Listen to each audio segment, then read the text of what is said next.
Hi folks, I'm Matt and welcome to My Expanded Universe, a show where I go through the entire EU in chronological order as best I know how.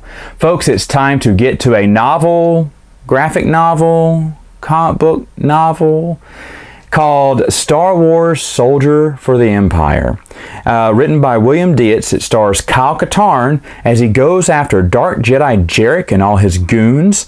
Jarek killed his father and he's looking for revenge, and he also helps the rebels recover plans from the Death Star. That's right, this is the original Rogue One.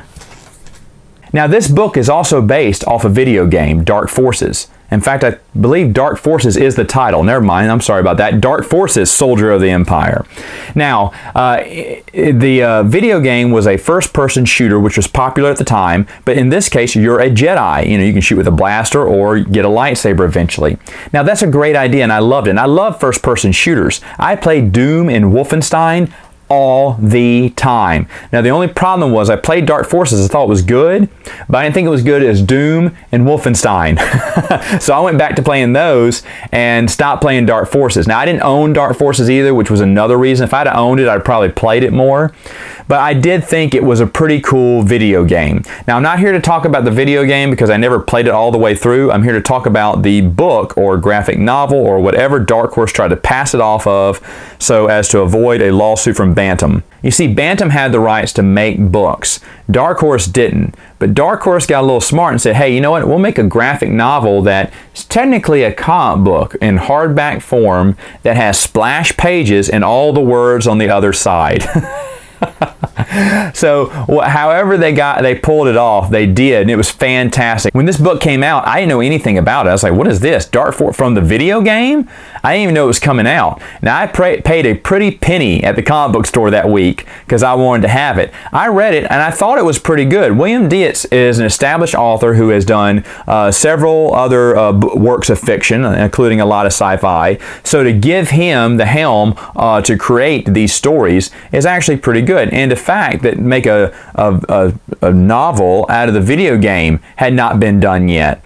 So this was new ground. Now that's maybe the only takeaway I can have from it that I could say would be a negative, would be that it does read like a video game, meaning Kyle Katarn is basically knocking off Jarek's, lieutenants one at a time. He's going from the weakest one to the stronger one, and then Jarek at the end. He's leveling up every other chapter. Now, what else can you do, right? When you write a book based off a video game, you kind of want to follow the same premise as a story. And back then, stories were just one level or one mission and achievement after the next.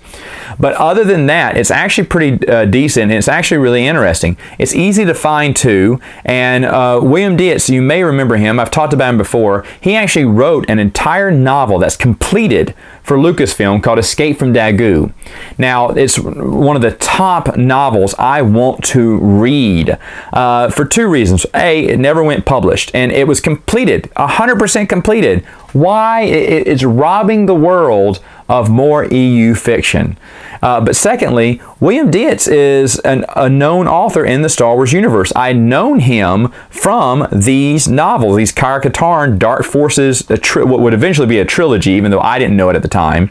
But I was like, oh yeah, I remember him. He wrote the Dark Forces books. Hey, he's coming back to write a Clone Wars book about Shaak Ti. Never been done before. That sounds interesting. Unfortunately, we didn't get to see it, and that's a shame. So Kyle Katarn, by the way, is a very popular character within the expanded universe, and a very underutilized character as well. I have to agree with that.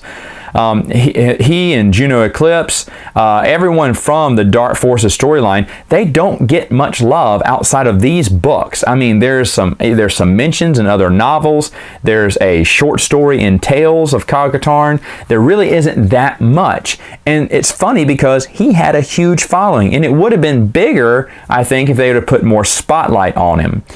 But at the time, I don't think they thought a video game character would contain relevancy in the novels, which is a ridiculous notion, right? Because a lot of people play those video games, and that's what brought them in and got them interested into the expanded universe. I wonder how many people were playing Dark Forces, never bought any comic books or Star Wars expanded universe stuff, but then saw these little graphic novels and went, ooh, a story about Kyle Katarn, about the video game. I want to read that.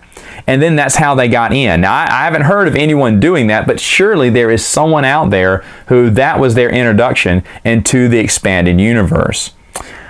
I guess only time will tell, or my comments. All right, folks, that's all the time I have for now. Until next time, see you later.